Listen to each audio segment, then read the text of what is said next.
existe essa possibilidade de que muitos crentes estão vivendo um momento de depressão espiritual, porque eles se recusam a colocar sua vida em ordem diante de Deus. Confessar algum pecado, consertar um relacionamento, descontinuar uma certa prática, mudar determinados hábitos que são claramente pecaminosos, que entristecem o Espírito Santo. E quanto mais você insiste, quanto mais você continua nisso, mais a angústia, mais a tristeza, mais o vazio. E aí o crente perde desejo de ler a Bíblia, vontade de orar, fica sem vontade de ir para a igreja, ele fica sem desejo de buscar as coisas espirituais, porque ele sente que alguma coisa está errada. É exatamente a experiência de Davi. Agora, a terceira parte do Salmo, o que aconteceu que Davi veio novamente a cantar as maravilhas da salvação pela graça somente? Verso 25. Confessei-te o meu pecado. Confessei-te o meu pecado, e a minha iniquidade não mais ocultei. Disse, confessarei ao Senhor as minhas transgressões, e tu perdoaste a iniquidade do meu pecado. Nós já vimos que por conta da sua graça maravilhosa, Deus mandou o profeta Natã advertir Davi do pecado que ele tinha cometido, segundo Samuel capítulo 12. E Davi caiu em si, pela graça de Deus, ele caiu em si, ele percebeu, os seus olhos se abriram, ele percebeu com horror a enormidade do pecado que ele havia cometido diante de Deus. E ele confessa a Deus que ele tinha feito isso arrependido. Lá no segundo livro de Samuel, capítulo 12, verso 13, onde está narrado esse encontro de Natã com ele, Davi, está escrito assim, então Davi disse a Natã, pequei contra o Senhor. Finalmente, não é? Depois de meses de depressão, de angústia, de ossos envelhecendo, do ânimo definhando, perdendo o vigor espiritual, finalmente ele chega no ponto em que ele diz, pequei contra o Senhor. Não adianta fugir de Deus, não adianta continuar negando, mas a verdade é essa, que eu pequei contra o meu Deus. E a resposta de Natã foi, também Deus perdoou o seu pecado, você não morrerá. Deus perdoou o seu pecado. Que Deus maravilhoso, que graça maior do que o nosso pecado. Deus que perdoa iniquidades e transgressões do pecador genuinamente quebrantado, arrependido e confesso. Davi cai em si, reconhece que havia pecado, se arrepende, confessa, é perdoado, não mais oculta a iniquidade, para de tentar encobrir a culpa, para de tentar se justificar e confessa as suas transgressões a Deus. É claro que Deus sabia o tempo todo, mas Ele quer de nós isso. Ele quer de nós uma confissão sincera e verdadeira. E o resultado da confissão foi que ele experimentou o perdão de Deus. Verso 5. Confessei-te meu pecado, minha iniquidade não mais ocultei, confessarei ao Senhor as minhas transgressões e tu perdoaste a iniquidade do meu pecado. Existe felicidade maior do que essa? De que pecadores como nós possamos ser perdoados, livres, isentos da culpa que os nossos atos merecem. É claro que quando o crente verdadeiro se depara com uma situação como essa, seu coração se enche de gratidão diante de Deus, ele fica animado em procurar a Deus, colocar sua vida em ordem. As pessoas que ouvem a história de Davi, como tem muitas, Davi não adulterou, então eu quero adulterar também. Tem muita gente na igreja que pega essa história aqui como sendo uma capa para o pecado. Eles cometem adultério, cometem imoralidade e dizem, não, mas Davi também não fez. Vai ler a história toda. Lê a história toda. Não somente do arrependimento profundo de Davi, mas das consequências que vieram sobre a casa de Davi.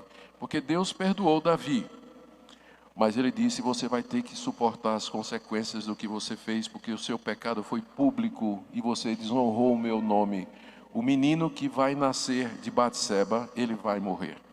E nunca mais a espada vai se apartar da sua casa. E aí, a partir daí, Davi teve que lutar até o fim da vida com filhos que queriam matá-lo, filhos que queriam tomar o reino, incesto dentro da família e uma série de outras coisas que são consequências do nosso erro e do nosso pecado. E Davi, toda vez que via isso acontecendo, ele lembrava, isso é por causa do meu pecado. Mas graças a Deus que Ele me perdoou, graças a Deus que Ele não levou em consideração a minha culpa. E eu vou lidar com isso com a graça de Deus e com a misericórdia de Deus. Queridos, Deus perdoa, Ele perdoa o pecador. Mas alguns pecados, eles vão nos acompanhar em suas consequências. Se você tirar a vida de alguém e você genuinamente se arrepender, você vai ser perdoado, mas ainda vai ser processado. Talvez vá ser preso. Talvez ainda vai sofrer as penas da lei. Mesma coisa no seu comércio, mesma coisa nos seus negócios. Deus pode perdoar você, mas você vai levar as consequências daquilo que aconteceu. Então isso é só para lembrar aqueles que querem ler essa história e achar que ela serve de alguma desculpa para que eles vivem uma vida de pecado. Ao contrário, isso aqui nos mostra a felicidade do homem que de fato ama a Deus e que quer andar nos caminhos de Deus. Davi termina aí com 4 lições que a experiência dele ensinou, para que nós possamos sempre cantar a graça de Deus. As lições estão aí do verso 6 a 7.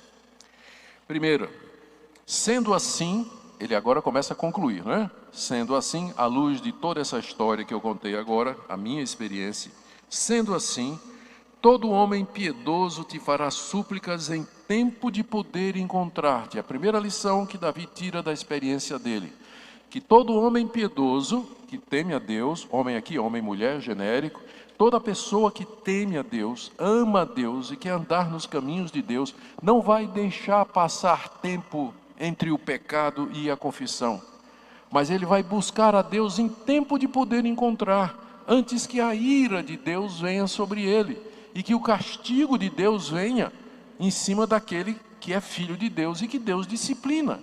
É talvez, provavelmente, um dos textos que nós vamos ver, Hebreus 12, a disciplina de Deus sobre os seus filhos, que às vezes é pesada, a mão de Deus pesa mesmo. Pesa mesmo. Então, lição número 1, pecou, arrependa-se imediatamente, procure a Deus enquanto você pode achar. Coloque sua vida em ordem diante de Deus, não fica aguardando, porque quanto mais tempo você passa, mais o coração vai se endurecendo, mais o pecado vai criando raízes no seu coração, mais os sentidos espirituais vão se embotando e mais você vai perdendo o ânimo de servir a Deus. Essa é a primeira lição. A segunda está aí nos versos 8 e 9. Instruir-te-ei e te ensinarei o caminho que deves seguir, e sob as minhas vistas te darei conselho. Não sejais como o cavalo ou a mula sem entendimento, os quais com freio e cabrestos são dominados, de outra sorte não te obedecem. Aqui Davi registra a resposta de Deus. Aqui é Deus falando. E ele diz a Davi, Davi, eu vou te instruir e eu vou te ensinar no caminho que você deve seguir. Você aprendeu essa grande lição, você foi perdoado, você foi restaurado pela misericórdia de Deus, pela minha misericórdia. E agora eu vou guiar a sua vida, eu vou ensinar a sua vida. E sob as minhas vistas eu te darei conselho, como um mestre que vai guiando passo a passo. Mas Davi, não seja como o cavalo ou como a mula, que só obedece na base do chicote, da espora e da rédea. Não me obrigue, Davi, a fazer isso. Eu não quero tratar você como uma mula, sem entendimento, como um jumento. Desculpa, não queria insultar ninguém. Como um jumento.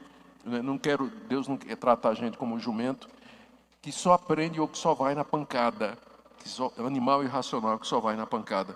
Portanto, presta atenção, fique esperto, aprenda com estas coisas. É a lição número 2 que Davi traz aqui. A terceira está no verso 10. Muito sofrimento terá de curtir o ímpio, mas o que confia no Senhor, a misericórdia o assistirá. A misericórdia de Deus nos cercará e protegerá, ao contrário dos ímpios que não se arrependem que não pedem perdão a Deus, que não reconhecem que pecaram, que adulteram, que matam, que roubam, nunca se voltam para Deus, não perguntam o querer de Deus, ou o que é que Deus pensa a respeito disso tudo, não querem reconciliação com Deus. Muito sofrimento essas pessoas vão sofrer, vão passar. Mas o que teme ao Senhor, a misericórdia de Deus vai assisti-lo. Existe coisa melhor do que essa? Bem-aventurado aquele cuja iniquidade é perdoada. É por isso que Davi começa o Salmo dizendo exatamente isso. E por último, queridos, a última coisa aqui do Salmo, antes de passar para as aplicações, Davi exorta o povo a cantar as maravilhas da salvação pela graça, no verso 11. Alegrai-vos no Senhor, regozijai-vos, ó justos, exultai vós todos que sois retos de coração. Vocês que foram justificados, vocês que foram perdoados, que foram lavados no sangue precioso de Jesus, se alegrem no Senhor e se regozijem no grande perdão e na misericórdia que Ele nos dá. Deixe-me concluir para terminar. São 6 conclusões aqui, bem rapidinho. Primeira lição aqui que eu queria tirar à luz de tudo que a gente já viu sobre depressão espiritual.